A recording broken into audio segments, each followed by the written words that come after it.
Hello, my name is Mel Gens and I'm a member of Hub City Woodturners, and today we're going to do a short video on box making. I have a book on 50 turn boxes and designs, and it's everything from loose fitting boxes to boxes that are really fine fitted. When I first went through this book, I didn't know, but when I went to the part of the book that had a section on different artisans and making them, and who do we have? Michael Husselak and his fine boxes. So today we'll start with a small box. This little box right here, we're going to try and make a box similar to this. We're going to make the box of this piece of maple ball blank. We will make a section for the box, a section for the lid. We're going to turn it around and put a tenon on each end, and then we'll cut it, separate it between the lid and the box. I started turning in about 2000, and in 2004 I noticed in the Woodworkers Guild that there was a turning class by Richard Raffin in Calgary on box making for one day.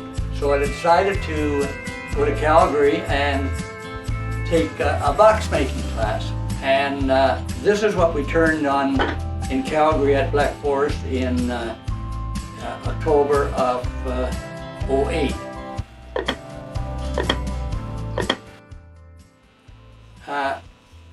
And when I came back, I decided, well, I better try and make a box, save my memory and all the steps. So this is the little box that I made when I came back home.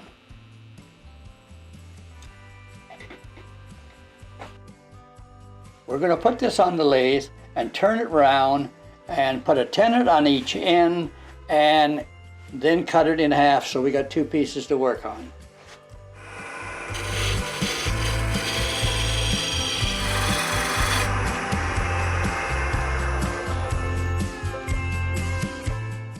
Now that we've got it round, I'm going to do now is to put a tenon on each end of it.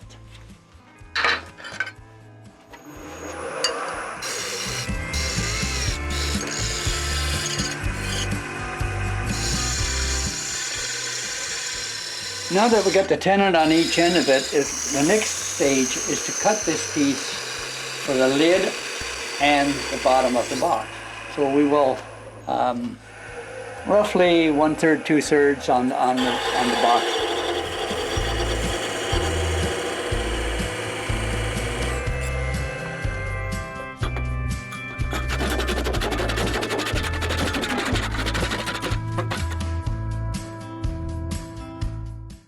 I'm going to start now. I'm going to just I'm going to straight face this up a little bit, put the tenon on, and do some hollowing in the box.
going to give me enough just to, that I got room to shape that box there. In 2012 symposium here in town, we had Jimmy Clues as one of our persons of doing demos. And after the symposium was over, the Prince Albert Club had Jimmy up in Prince Albert to do some classes. So a number of us from town there took our lathes and went up to Prince Albert to take a class with Jimmy Clues. And Jimmy's class was the square box. So we started by doing the putting a tenon on the bottom and turning the interior of the box. And then we lift this little lip in here so that we could chuck it again and finish up the bottom of our box. We did the same thing with the lid. We had a tenon on top here, and then we did the interior, lifting enough room to use our expanded jaws and our chuck to do the finish on it. When I was just finishing the lid right here to put the finial on it, I made an error and cut it and blew off on me, so I had to make a new finial. So I just made a new finial and put it on there and did it with a black, this is my first time I used black leather dye to get my ebony effect on my finials. On the same weekend we did another box, was the tight fitting box of this little one as well in the 2-day class. So this was our second project.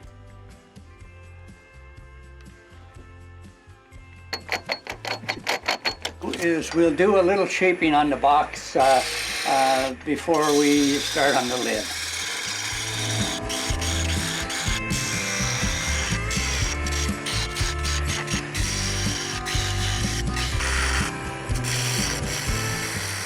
I think right now we'll do is do a little sanding on the inside of the box before we start at the next step and doing something on the lid.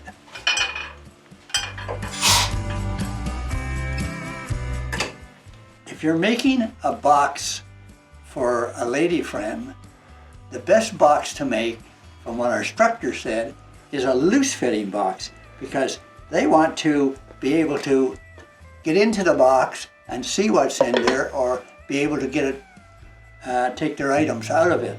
Now that we've finished sanding on the inside of the box, I'm going to put the lid on the chuck now and make a tenon here so that the top, the lid fits the box. It's over here.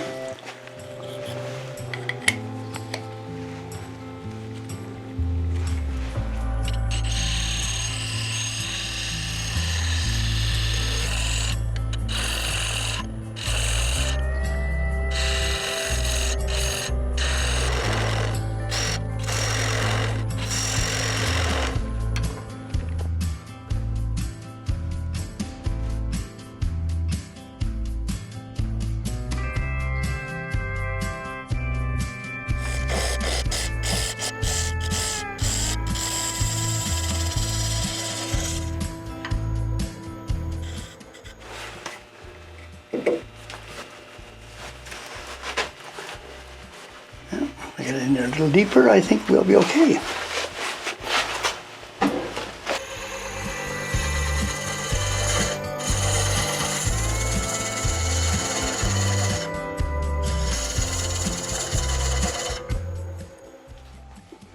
Oh, tight here. Just a little bit. This is a tight fitting box. This is a tight fitting box. This is not for a lady.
This little box here is a very special little box.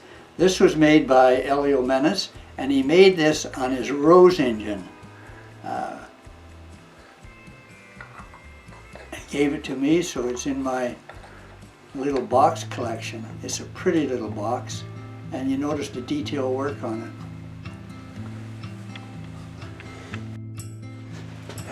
So now we're going to bring up the tailstock, and we're going to finish the box off in one piece.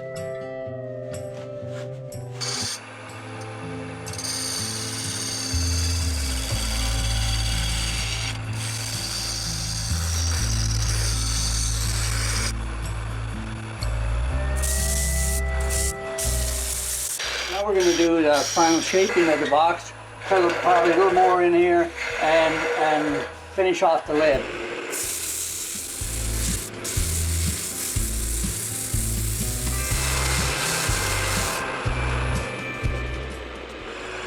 I think on this box we'll do, let's try a little chatter on the top. See how it turns out.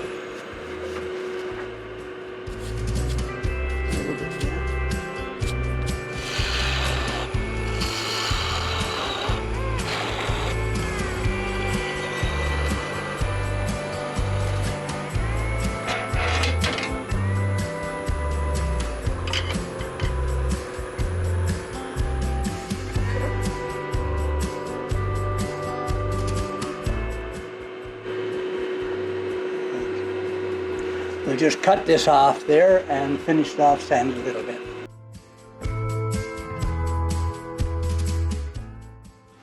In 2008, I decided to make a little box for Sharon, and she wanted a little box to keep her earrings in. So I made this little loose fitting box with the same principle on it, but I wanted to do something on the interior. And at the same time I was working on a silverware set, and I had purchased some flocking kit from Lee Valley. So I put the flocking, so I did the interior with flocking so that when you put your earrings in, they weren't marking or things on the interior of the box. So that was my a little bit on flocking. Now what we'll put a tenon in there and be able to finish up the bottom of the box. I'm just going to put this in the chuck right here and just going to ease it in there, not to make any marks on it. And we'll just bring up the tailstock and finish off the bottom.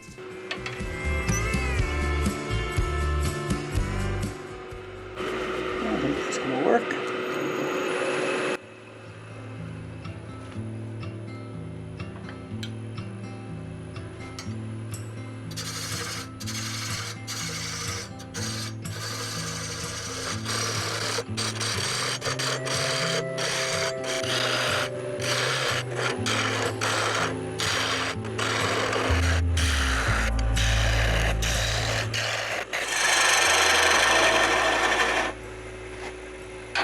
Now we want to check and make sure that that bottom is going to seat on there.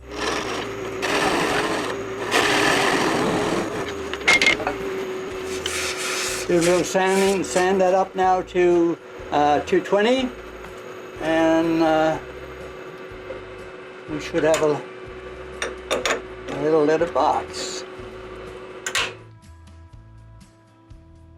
This is our finished little box for today. So the only thing now left for me to do is to put a finish on it, whether I'll use a white bond poly or maybe some oil. But don't let your imagination run away with you, because in this book alone there is 50 designs of boxes. So boxes can be made in any design. You let your imagination run away with you and have fun turning a box.